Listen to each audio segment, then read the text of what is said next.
Hi! In front of me is TCL 30, and today I would like to show you how you can download and apply Apple Layout on this device. First of all, open Settings and click on Search bar right away.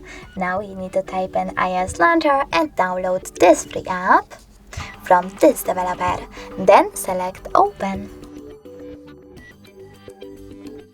Now wait for the pop-ups and select while using the app and allow in all of them. So while using the app, allow and allow. Now click on Home button and access device settings. After that, you need to click on Apps section. Over here, select Default Apps, click on Home app and apply iOS Launcher by tapping on it over here. Then select Got It over here and OK in the pop-up. As you can see, iOS Launcher was applied successfully on my device.